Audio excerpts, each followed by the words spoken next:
Hi everyone, and thank you for being here today. This is Product People Community Yandex Hall event. Sorry. And today we will speak about what future can we wait for product managers and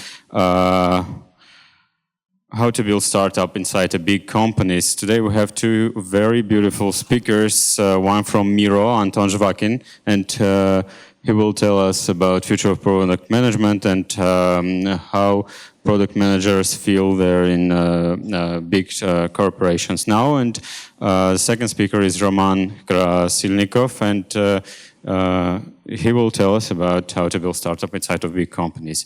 I think we can start. Anton, John, stage is yours, and let's go.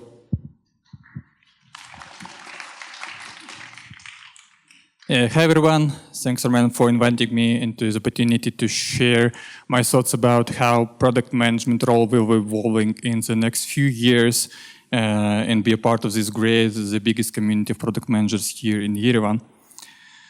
So I'd like to start with very emotional slide that we are living in the historical times right now, and to be honest, I've been tired of this stuff. Keeping sight of this political news around, even in our industry, a lot of news could make me really anxious, like every day. Like another set of layoffs in BigTechs, and another random guy just built 1 billion startup within 1 month. SaaS is dead, what's next? So all these topics, all this news makes me reflecting daily how my craft, my role will be evolving soon. How can I continue my career as a product manager? And today I'd like to share my reflections on this stuff with you. A few words about myself. So I'm not the doomsday prophet here, I'm not even an evangelist. Instead of a practitioner who wants to be on top of my role, my career using the most advanced tools to be successful in my career path. Two things related to the topics I'd like to discuss with you today. I am product manager at Miro, is a visual workspace for the distributed team for online collaboration, and I'm there working as a core platform product manager, and together with my teams, we are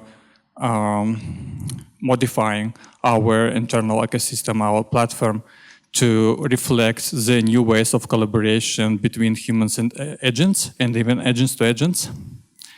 And another thing I'm doing here in Yerevan, I am a co-lead of the local chapter of the AI Collective organization. It's a volunteer organization of people who care about AI, and we have regular workshops and events where we share practice around the AI. So both work give me a lot of information, a lot of observations to see how AI affect product management role. And I want to walk you through the 5 questions I found pretty interesting to share with you today. So starting with the first question, if we see that everyone around is launching products like crazy every day, like with no product management foundation, what's my role in it? What experience, what skills I can put on the table to the team to be successful in my role? And it's quite known fact that roles are blurring inside product teams right now. So everyone could actually do the work of another. I can do some coding exercises. Designer could do some product research, engineering can write PRDs instead of me. And there is a popular take right now that the best employee is actually engineer with really good taste. So how can I help to my team being a product manager here in this context? And I have some positive news to you, being a product manager here. This take is about that actually AI doesn't provide the value itself. It just multiplies the delivery, not the outcomes. So if you're good at identifying what's the useful thing you can deliver to users If you can measure those results and you're good at goal settings, you can even produce more valuable stuff. If you're just releasing features blindlessly with no connection with the market, with the users, you will just have your feature factory at scale. And that's where the product manager professional shines, because we're really experienced in the thing that distinguishes the good goals versus bad goals. We're constantly asking why we're doing that, how we check that we hit our targets, who are our users, why we're doing that. And this is a really great muscle we need to continue practicing on, and that's our advantage against other roles in the team. And another important thing I found that actually we could double down to be really successful in our role is to know our domain deeper than it is for now. So before, we can jumping between domains quite easy because practices were sometimes more important than the domain knowledge. But for now, when coding, commoditizing, when processes can be automated really easy, domain expertise become really, really important. And as Boris mentioned recently, actually the best builder for example, accounting tool is not an engineer, it's accountant. And actually it could be a product manager who has a deep expertise in this domain building for the years. Searching the market, looking for the competitors, knowing users well, it actually makes our really valuable as a part of the team. So just sum up the answer to the first question, our essential craft is still here, and we can double down on it to produce even more value through the AI than it was before. Going to question number 2 is actually about the management skills. If everyone just hands-on right now with their AI, how can I utilize my manager's skills that I practiced before to be successful in my role? And I also have a good answer to you right here. So I use a next mentor model. So I treat even agent I built for myself as my new employee, like this guy who just onboarding a new Mac Mini in his team cluster. So, and surprisingly, all the practices that we used for the team management really applicable for their AI agents. You onboarding your agents, you share the context, knowledge base, ways of working, org structure, you setting expectations to them, you set up the clear boundaries, outcomes, scope, and so on. You set up collaboration, how they interact with each other, what's the backlog for them, how they track their progress, what's the common artifacts to them, and reflection loop is also important. But those 2 skills I found the most important nowadays. It could be different tomorrow, but for now I can double down on the delegation skill and coaching skill. So the delegation we practiced through the last 2 years in the prompt engineering, but actually if you combine it with your skill of the task setting, it becomes really more valuable nowadays. Even so, you can automate your processes of the task setting with when your agents could ask you missed parts, not to forget something to be mentioned during the task setting. And the coaching one, I found the most underestimated skill with building your agents right now. So you can work with the agents asking the same questions like, walk me through your reasoning flow. What's the root cause of mistake we found here? How to prevent it in future? And this learning loop could be reinforced with their automation, and agents can actually learn automatically behind the scene.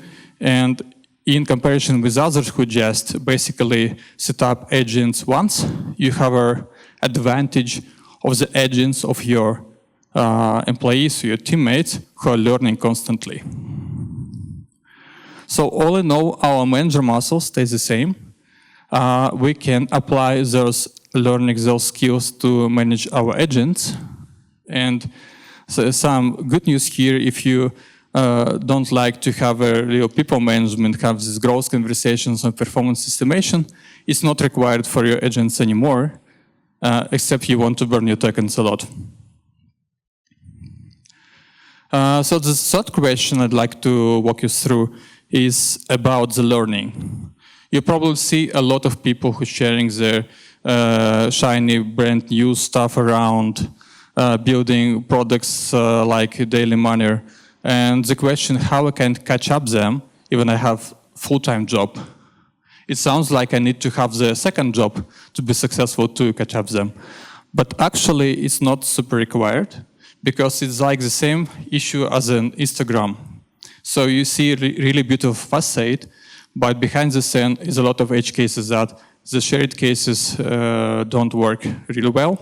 And this picture I found really useful to fight with my fear of missing out. That actually, if you at least try some coding agents like Claude Code, you inside the 0.04% of people in the Earth. For sure, it's not the people you're competing with, but at least a really, really tiny, small number of people who at least try it. If you at least once pay for the ChatGPT subscription, you're also inside 1% of people. So it's not too late to start catching up. And another good news here is that the curiosity that was a major engine for learning in your career, it's still there. So you can utilize it with some new ways of learning nowadays. I put a few ones that I found useful. So try to repeat what others do around. And nowadays it's quite easy thing. You can scan popular GitHub accounts, for example, or just build your AI digest to see what others do. Just try it. It takes 1 hour actually to repeat the even complex stuff. Second one, try to join any communities. We have a few really great communities here in Yerevan, including this one.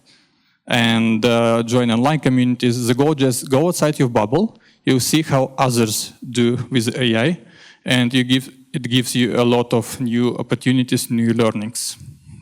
The third one, probably not obvious, but I found it super useful. Invest some time to learn how actually AI works. You need to convert those magic things into the real physics. And on top of this foundation, you can continue learning much faster than it could have right now. So read about how agents work, what harnesses it, how LLMs work. I guarantee your learning curve will grow up much faster than it is. The first thing, just if you see a known word that agent shared with you, stop there and ask him to explain what actually it means.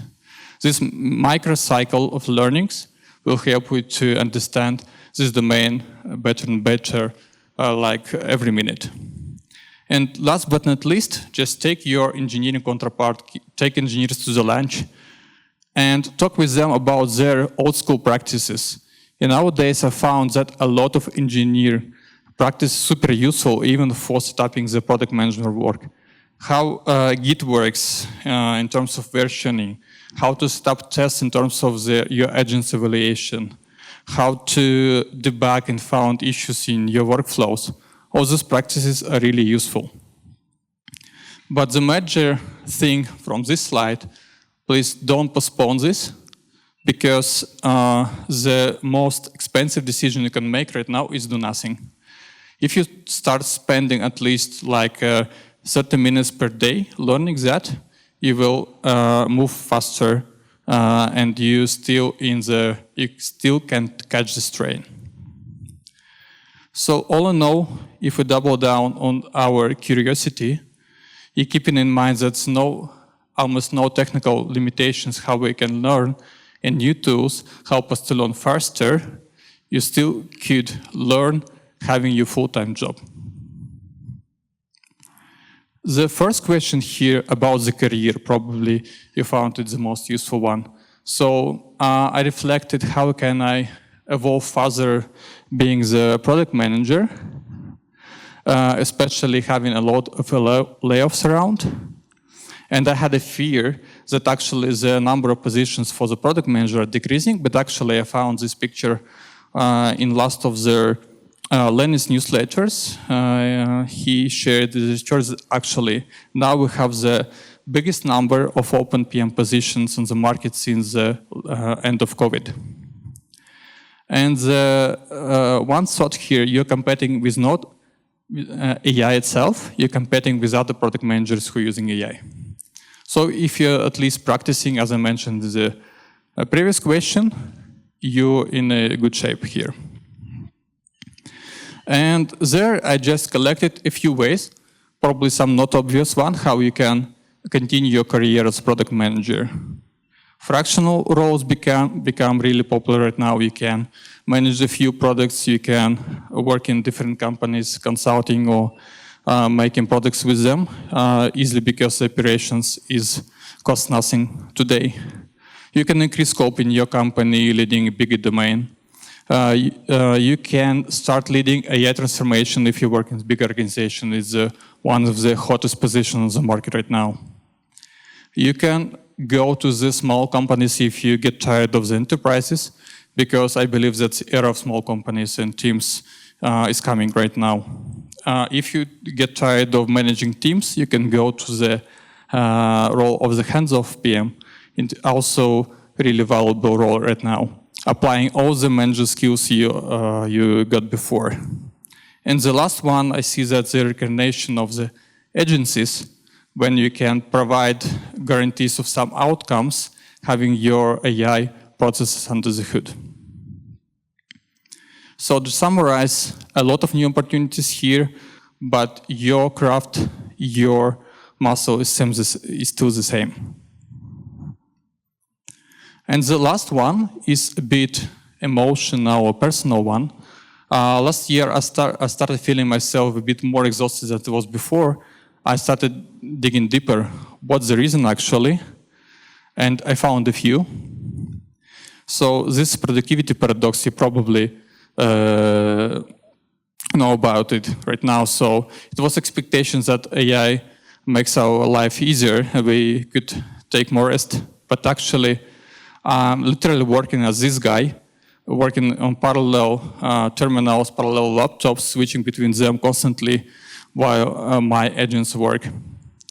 And actually, I even found a name for this paradox, so we can learn more about it. But that's the fact, and I observe it through my other known PMs. Another thing is a brain that is not our ally in this battle, and this is a dopamine cycle. We easily go in, like in a casino, and with a really short loop of getting results, it's easy to get in a cycle when you doing something, it seems done, but not actually done, and you can find yourself like vibe coding through all the night, just because you see some immediate results, but not because it gets some value to you. And it's super addictive stuff. And the last problem I found here is that the mental fuel drains much faster nowadays. Previously, you had an ability to switch between creative mode and routine work, and it's kind of offload for your brains. But now you 100% in this creativity mode. You're formulating tasks, you're reviewing them, you're making some decisions, and it's super, super exhaustive.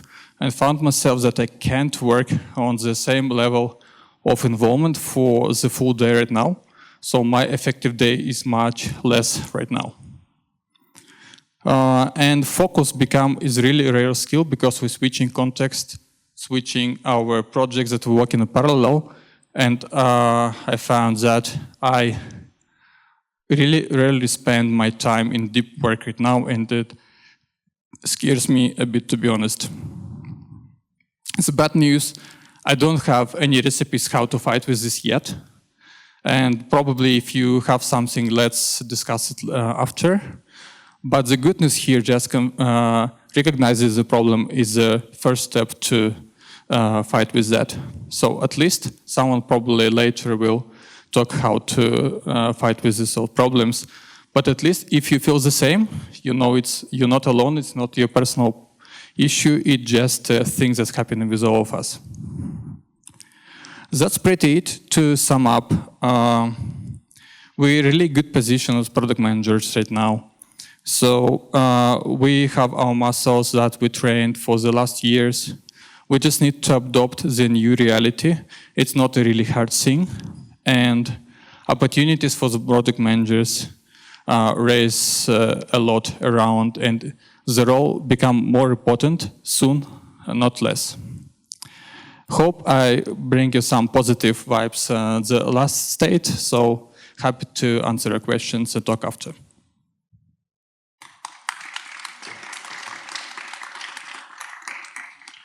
Да, спасибо большое за рассказ, было очень интересно. Sorry, I just confused about languages. Thanks a lot for your talk. I'm just interested when you say, like right now, PMs are against other PMs who are work with AI. What do you mean by this AI? I mean, can you just suggest something special? Like it is just Claude Code or some special tools. What are you using, for example, in your routine from the AI perspective? For example, I also heard about Miro flows. It's like one of the part, I think, AI, how can be applicable for PM routine. Yeah, thanks for the question. Short answer, there are a lot of tools I'm using, and they're changing like rapidly, like every week and months. I can recommend something, but when I go out of this room, they will be just outdated right now. So that's why I recommend to start learning on your tempo, start with basics, learn further. For me, just using only Claude Code in different setups for my work. I have all my product skills there, all my coding skills there, and I'm building multi-agent teams based on Claude Code and some virtual setup. But I guess it will be changing really soon. So I try not to use specific tools, but apply the system of mental models how I use AI in my practice. Thank you for the presentation. Maybe just a suggestion. Here I am. Yeah, it's about deep work. So there is a book which is called Deep Work. I have just started it and it's really great. So I recommend you to read it. And I believe you will find it helpful. Oh, thank you so much. So grateful for your recommendation. Hi, thank you for the presentation. So the thing about AI is everyone is using it personally, right? But I'm just curious, is Miro doing something for the company level? Like, is there any AI automation on the company level that employees are using? Yeah, actually, Miro is in a way transformation how employees using AI in daily practice. We started with the personal use, but now we're building internal infrastructure for the teamwork. Some joint library of skills, some sessions where we exchange our experience, some learning practices for newbies, for more advanced people. So it's a big work that the part of our company is doing right now. That's why I mentioned that the AI transformation role becomes really important nowadays. Thank you for your presentation. So since Miro is kind of working for mostly product people, designers, it's more engaged with these people. Do you think this sort of product management work is different than companies that are working more general with general customers?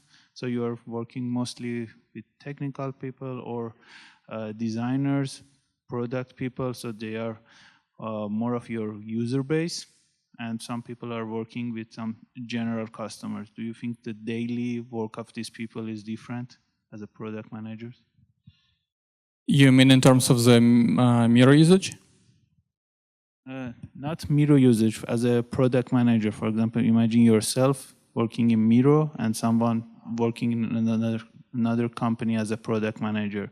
So how do you see the difference here, that your work experience in Miro with such a tool, which is working as a platform and enabler of collaboration, is different than someone working in some specific tool which is only helping some specific sector of customers, like some goods or something that's not digital?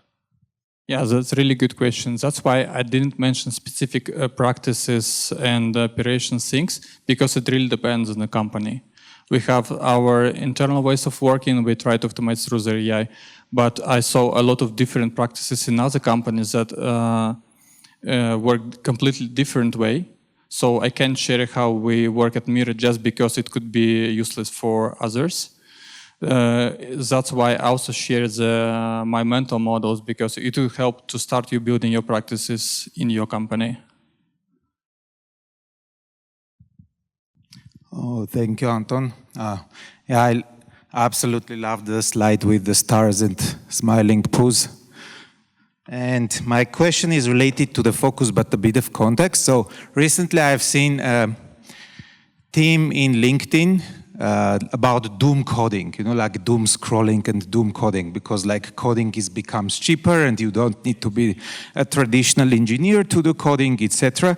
So while speaking to one of my friends, he told me that in their company they have a practice where when a product has some ideas, instead of just jumping and doing the coding and prototyping, they have a practice to just pause, to distance from it and just think a bit more, just going and judging into like judging mode a bit more.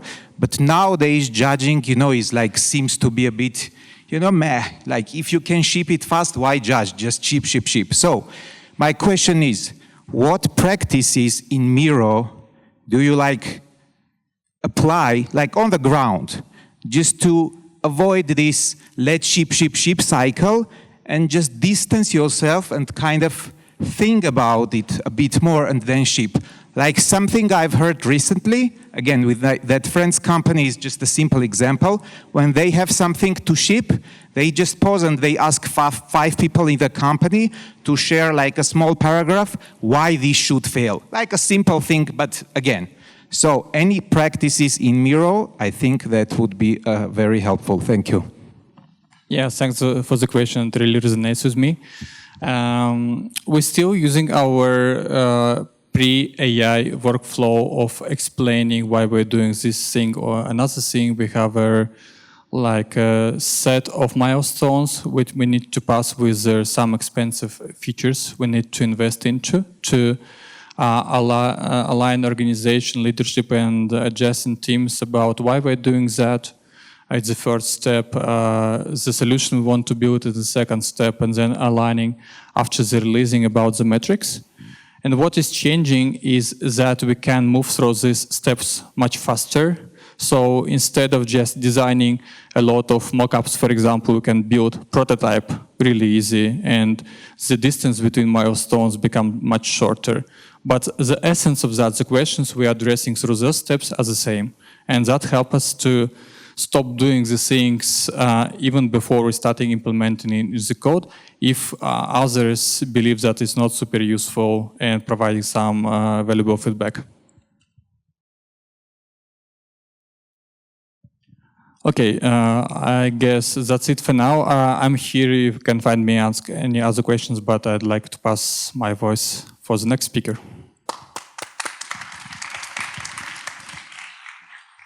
Thank you, Anton Jan. It was very interesting, and I'm totally agree with you, especially with the slide about casino, because I think it's a new addiction to use AI for everything. Now, Roman will tell us something about how to build startup inside of a huge company such as Yandex. Roman, stage is yours.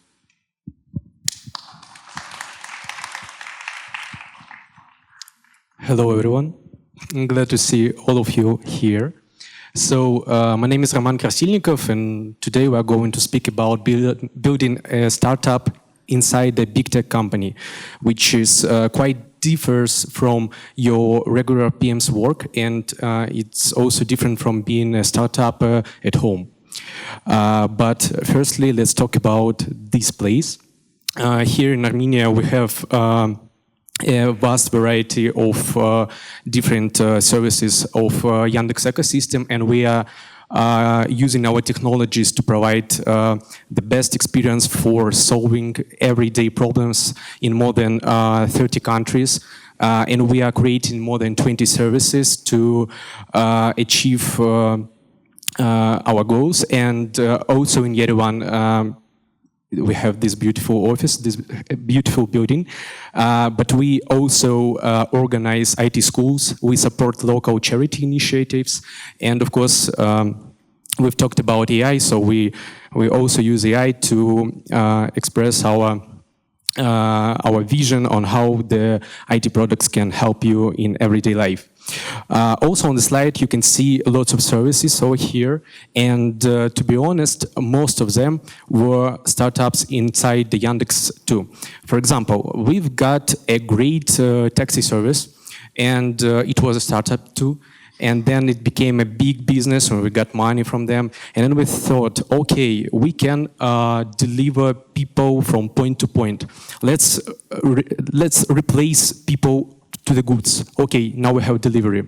Okay, now we have the taxi and delivery. Maybe we have an opportunity to deliver food. Okay, now we have Eats. Okay, maybe we have an opportunity not only deliver from restaurants, but also from the dark stores. Okay, we got local delivery for the food service. Same for the scooters. Okay, we got taxi. Let's maybe switch to another niche. Okay, it will be local mobility. Same for the intercity travels. Okay, we can travel people using different taxi tariffs inside the city. So maybe from city to city might be an option too. So what I wanted to say is that most services in Yandex were created as startups. Internal startups when one person or one manager or one top manager or group of people decided, okay, I'm done, I've done enough in this service, maybe we need to broaden our horizons and make something bigger. So today we're going to talk about my experience. I'm a product manager of B2C of transport product in Yandex Go and Yango.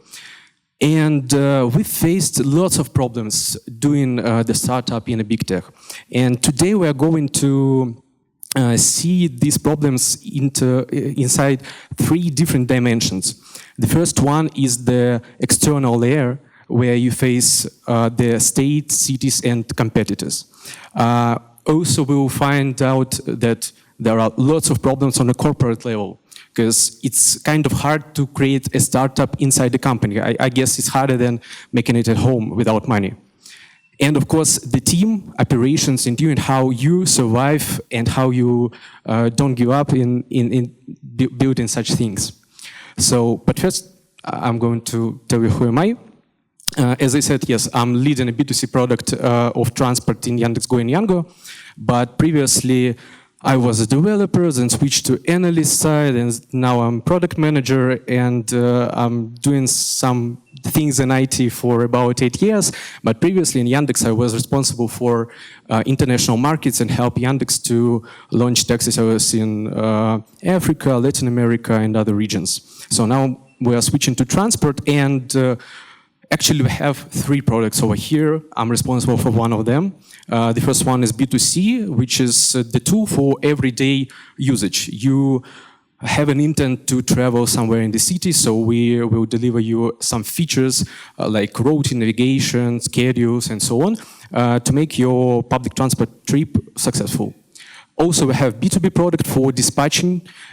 So we help partners to manage their fleets in the city. And we have B2G, it's a smart analytics for city. It's like a bird's eye view for daily traffic and local infrastructure within the city. But we have a goal to create a great transactional service. So it's very interesting industry, and we've started to think, oh, okay, we need to create something new inside the company. Can you raise the hands? Has anyone created new products or services inside the big companies? And not so much. Okay, so maybe my experience will be helpful for other people to start this, but because it varies greatly from your current position. So in my experience, building a startup in the company, it's not a building a startup, because startup in BigTech is not a startup, or it is, or maybe not. Me personally, I don't know. It's a very difficult question, because yes, like in a typical startup, you have lots of chaos, lack of resources, small team. Some guys over here are from my team. Hi. Lack of resources, but also you got big company, big support from someone, money that comes to you, and you don't know how to work with this. And okay, this is kind of intriguing and hard and interesting. And once you decided to create some initiative, you think, okay, I'm a startup now. I can rule the world. I can now change the game. I can have a responsibility on how the product grow. But you got legacy in the code base. Okay, you got SLAs.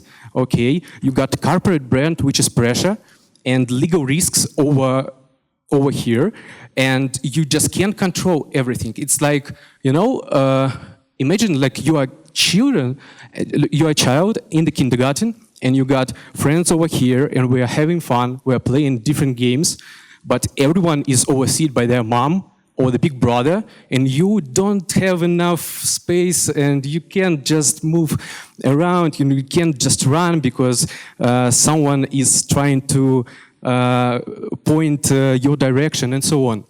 So building a startup inside a big company is not like building a typical startup, because once you decided to create a startup at home, you just have to ask someone for money, for investment, so maybe you earn some money before, and any mistake, which is typical for a startup, costs money. But in this term, it costs reputation first. Your reputation, team reputation, and of course company reputation.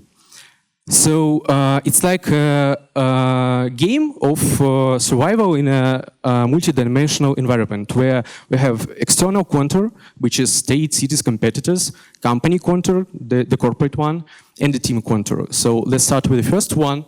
This is like government and other stuff. And this is really a reality check for your hypothesis in business. Because you think, okay, I got a great strategy, I got a great product, I know how to disrupt the world, but you face the government, the municipalities, legal rules, and some other stuff. Of course, market players who know better than you how to deal with this. And you understand that cities don't buy features, and you have already maybe invented or created one. They love chaos control, and they love transparency, and they are not your target audience, for example, like in our case. And their goals aren't equal to your goals. And there are some other stakeholders which are not your target audience too. For example, in our case, we got, okay, cities, we got fleet managers, we got some operational companies who work with fleet managers, we got local companies who provide processing for money, we got local companies who work with dispatching, okay? And this is just one city. And imagine how many cities in one country. So the field, the space is very heterogeneous, and you understand that on this contour, your startup is not about the user experience, not about using AI or not using AI, having a team or not. It's about the politics, and the politics is an art of communication, and this is how it always ends with some some regions in my experience. In some startups, you maybe think that okay, we are building a new product, so the market isn't ready for it, the laws aren't ready for it. So maybe you are like a Lyft or Uber or something like other mobility service, and you can, for example, launch scooters, then local authorities ban scooters in their city, and you go, okay, I will launch somewhere else. But in my opinion, the law cannot be circumvented, and it can be integrated into your product and become an advantage of your product. And the government, comparing you versus your competitors, will choose you because you are better fit for the environment. And sometimes legal architecture is more important than UI. For example, of course, what we can do in transport service, of course, we can sell tickets. Okay, we got this feature. What we can do next? We can maybe create some kind of cashbacks or discounts. Okay, so we've studied some designing processes, and we got mockups in Figma and so on. And then we thought, okay, what about the legal side of this? And we suddenly understand that in most of the cases, you can't just drop the price of the bus ticket, because these tickets and these prices are strictly regulated by some of the government teams, and they're updated once or twice a year.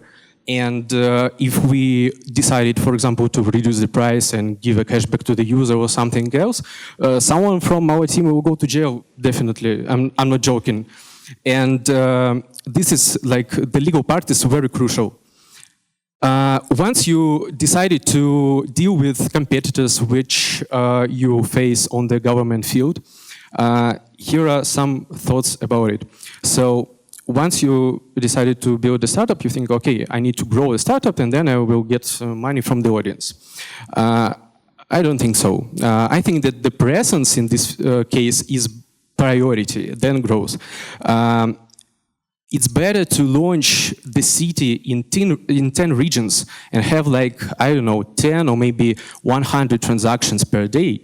But you will be the only one service here because the government is your ally, and no any other competitors can enter this market. And then you can grow it to thousands or millions of transactions. The second one is once you're using your corporate brand, because you are in a big tech, use it as hard as you can.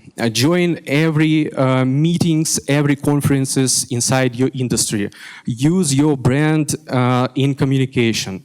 Use your brand once you decided to create amenities and delights. Use it as hard as you can. And be predictable on the outside. What I mean here, like, all of you, probably not all, but product managers, and you just want to create things, run experiments, maybe invent something each week using AI, for example. It's quite fun. But you should do this internally. For other side, for outside, for the government, for your stakeholders, which are, of course, not your target audience, you need to be very predictable. If you promised some time ago, 2 months ago, one of the ministers of transport of some region that you will launch your bus payments in June, you must do this. In other case, you won't be able to launch it during years, and your competitor will come here. So let's move to another part, to a contour of company and corporate structure. It's about politics, trust, and survival. Okay, you decided to become a startup inside a big company, and once again, you or maybe you and your teammates gather together and say like, wow, we're startups, and you go to your top manager, your CEO of your company or head of business unit or something, and show your idea, but they just can tell you like, okay, cool guys, but go do your work and don't do this, because sad but true, you're not unique. In big tech companies, there are like thousands of your coworkers and hundreds of people having the same great ideas, and some of them failed, some of them succeeded. So for top management, your startup idea is not unique.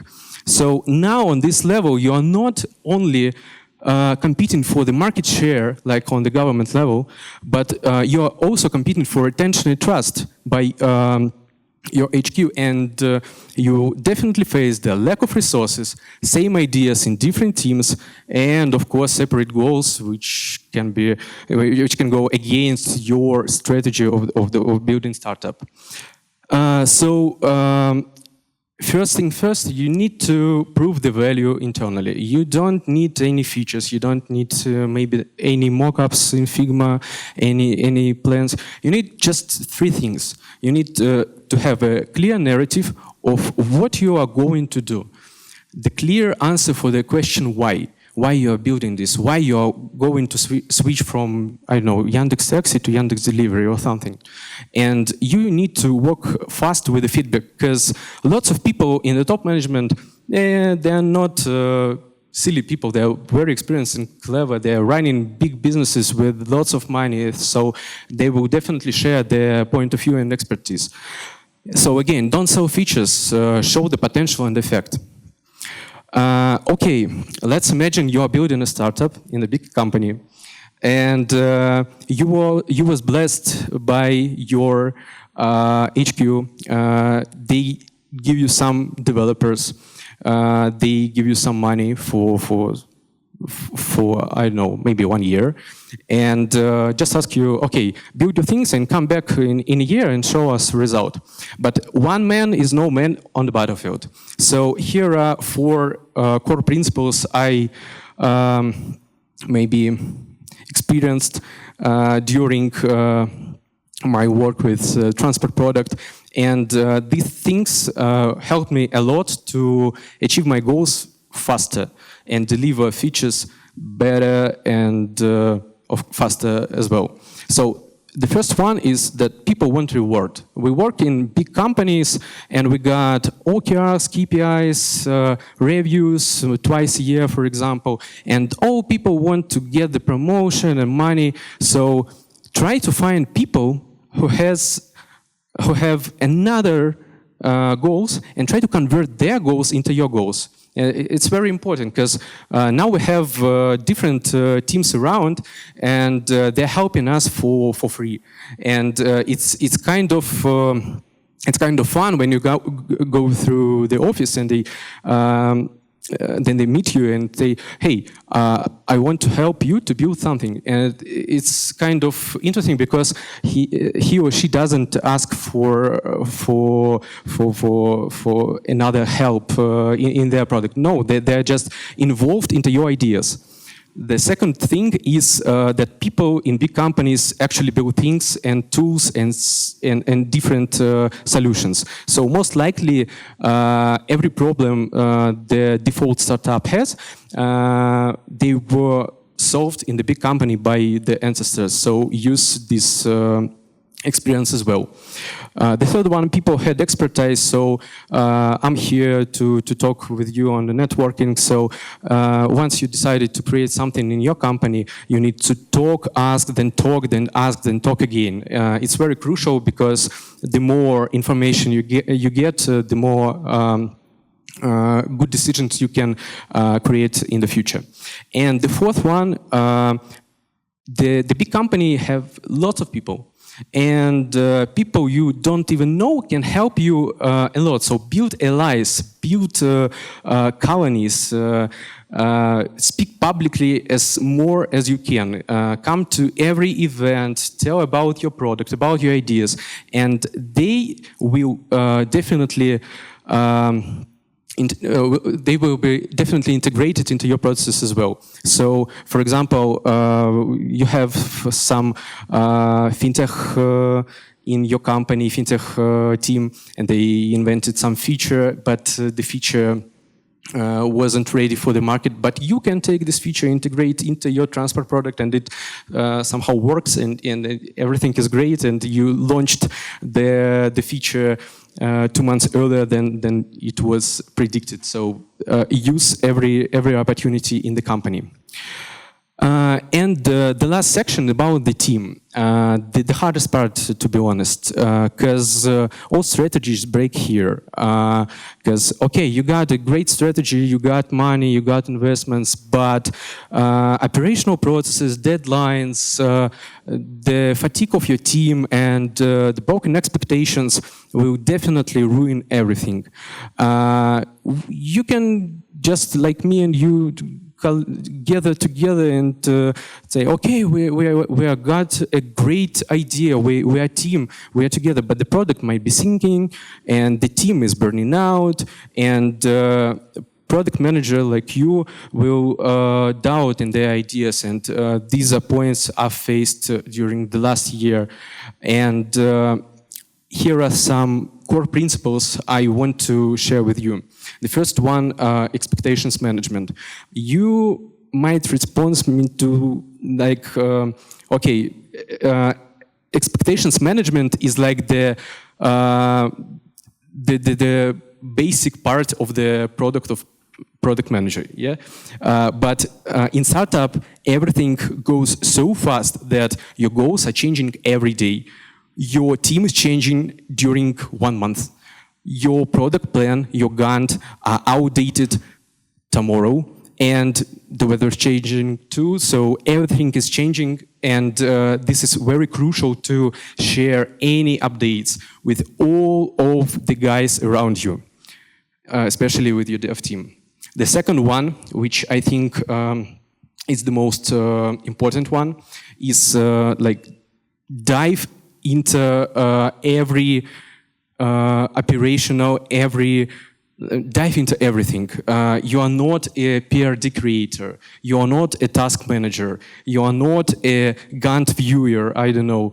You are a businessman now. You are building a startup. So you need to understand what goes inside the marketing team, how they launch anything in offline world, what the plan of the PR launches in PR team, how JR works with authorities, what legal restrictions you have, what tech restrictions you have. So you need to understand everything to run your business. If you are not understanding in any of the parts and something is missing, so everything will be broken, I think. And the third one, your team is the diverse world, and you need to rule this world.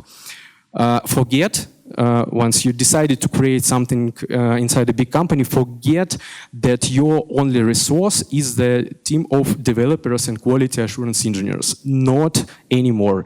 Because look at this slide. On the left side, you can see the traditional structure of the company. Hierarchy, chain of commands. Yes, it might be switched to metrics structure. Yes, but everyone have their managers, and each company has like business units, and what else? Team of designers and team of products and team of developers and so on. But in the startup, there are no restrictions.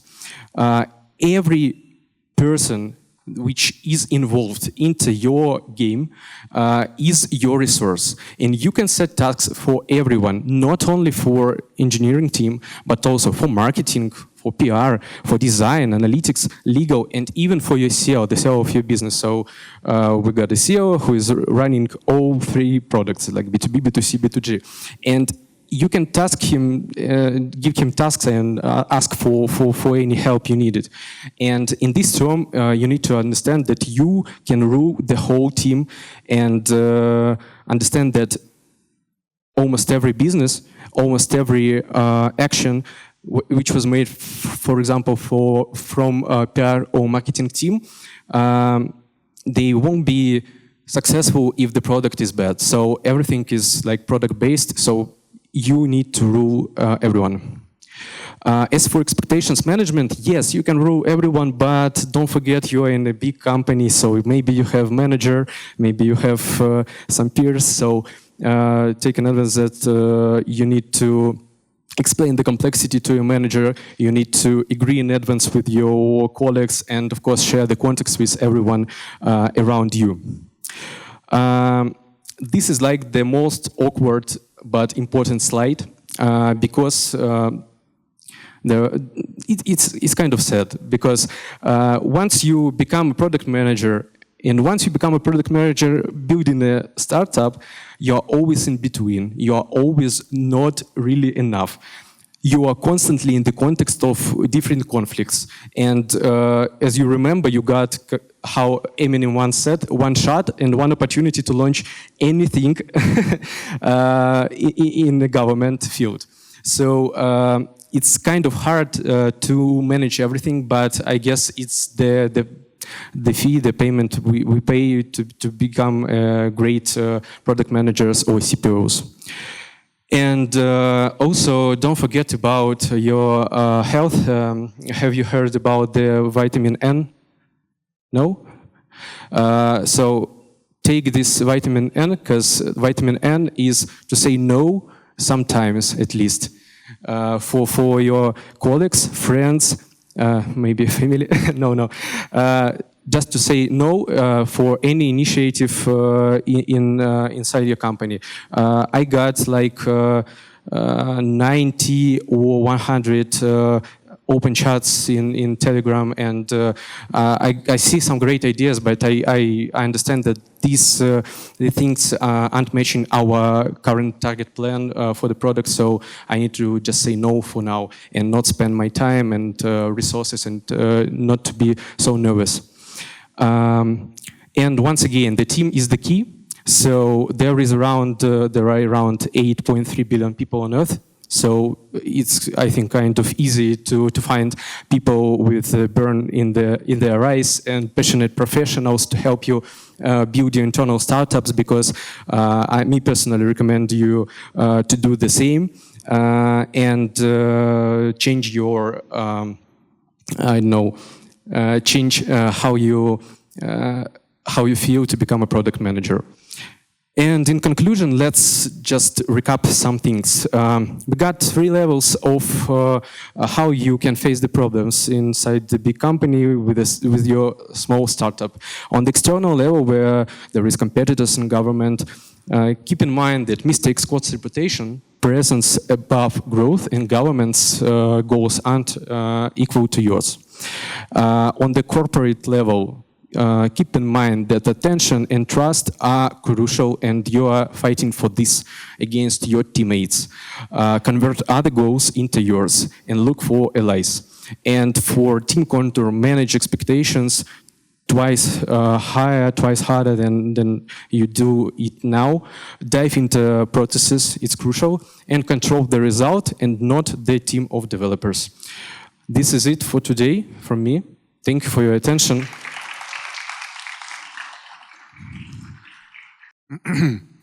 Thanks, Roman, for this very interesting presentation. And my question is, what was the difficult part for you, exactly for you, when you become a businessman or a leader of your internal startups?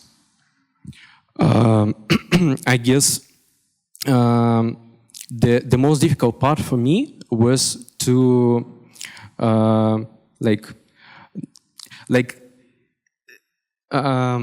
let me think. The most difficult part was to control 2 sides of your work. You want to deep dive into every process. Me as a developer in the past, I understand what my developers told me, and I want to check every task, every ticket. But it's kind of hard when you decide to understand what's going on in marketing, HR, and legal in other parts. And as I said, I was responsible for launching taxi service in different countries, but I haven't faced, for example, with the transactional part. For me, the fintech part was like a black box. And once you decided to create some kind of a feature for paying for the bus tickets, for example, or top-ups for transit cards, you suddenly understand that you don't understand anything in fintech at all. But if you are making a startup at home, you may connect some, I don't know, some big companies providing payment services, paywalls, and it's easy. It might be done by AI in one evening. Here in Yandex, you have like 5 separate teams responsible for these guys for billing, these guys for processing, these guys for accounting, these guys for, and you just need to accumulate all the knowledge and understand how to create one MVP and deliver it. So I guess that was the hardest part.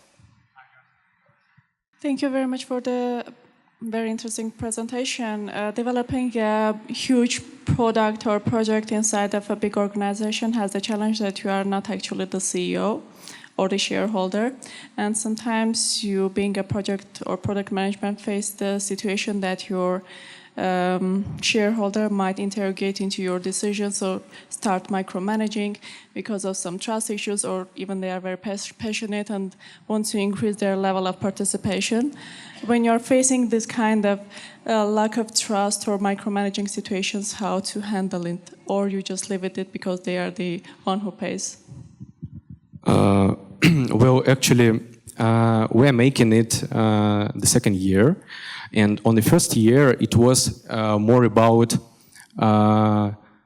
attention.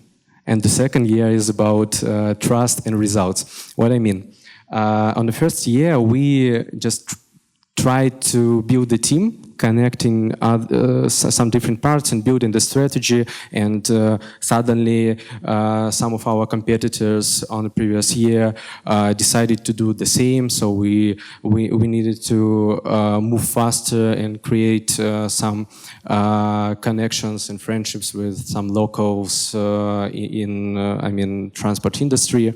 But the top management, they just believed in us.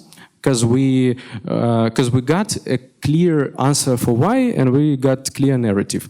But now, in this year, I personally experiencing it like I got a red dot over here, or maybe more than one, and they are like aiming at me, and one mistake and I'm dead. For example, we got a so-called I don't know, team OKRs or team goals for the whole department, where not only our product and not only taxi, like most of us are involved. In 2025, we got 25 goals for lots of people. This year, we got 6 for, I don't know, thousands of people. 1.5 of these goals, of 6 goals, are only about us. So it's kind of intriguing to achieve it, but kind of nervous to not to be closed at the end, because as I said, these problems we're facing them just now too. Thank you very much. And my question is, when you are building something new in a larger company, what are the early signals that your leadership is ready or is genuinely committed to the innovation and are open to your ideas? I guess for us, the first signals, actually we got online conference called Yet Another Conference, where some of our top managers or managers of new products are trying to express their points of view on how things are changing using technologies built inside Yandex and how different services help them every day. And we saw the signals when these guys decided on this conference, but you got a very short period of time to tell about something. So one of our top managers, our director of business, to be honest, told that he wish but the marketing team doesn't agree with them.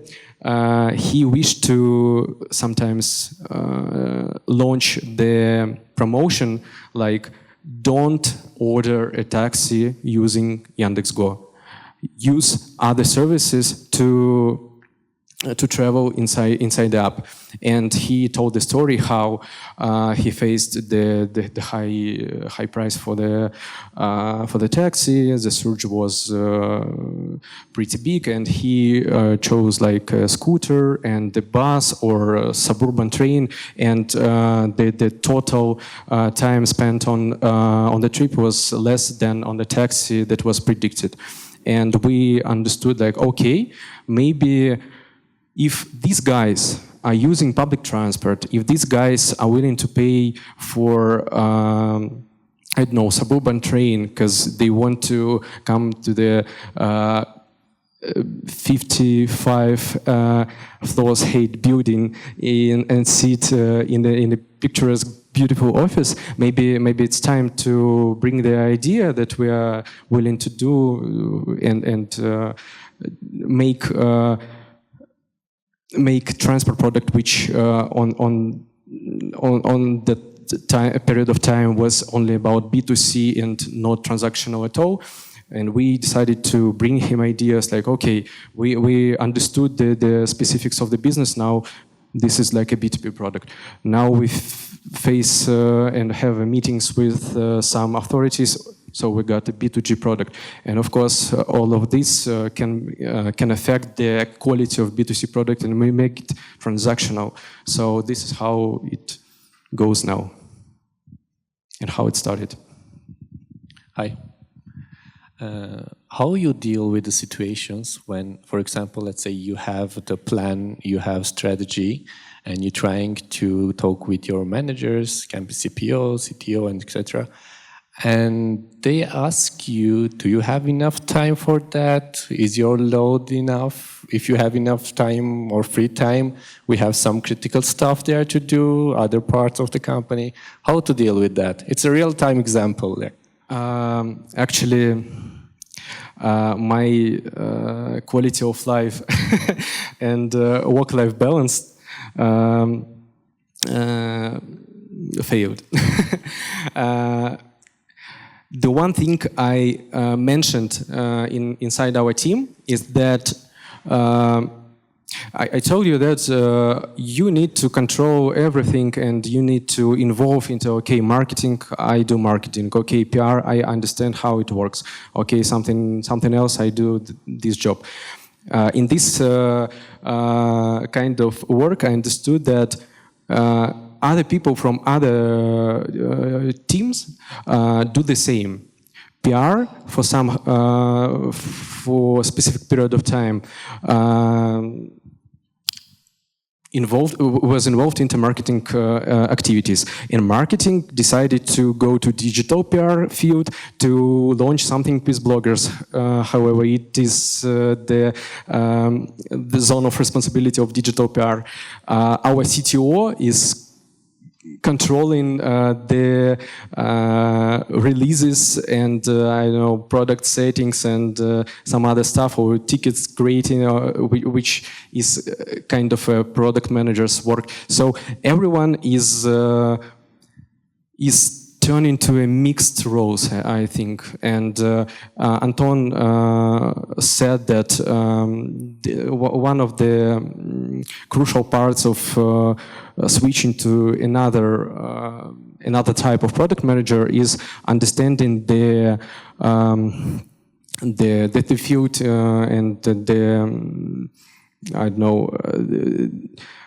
The field you work in, and understand the processes and so on. So once everyone is mixing, so I'm also mixing my responsibilities. Thank you, guys. Thank you, Roman, for this insightful presentation. Suddenly we're out of timing already, but you can catch Roman and Anton during networking. We are starting right now. And once again, Roman, Anton, product people, Yandex Hall staff, and particularly Anna, thank you all for making this evening happen. Let's start.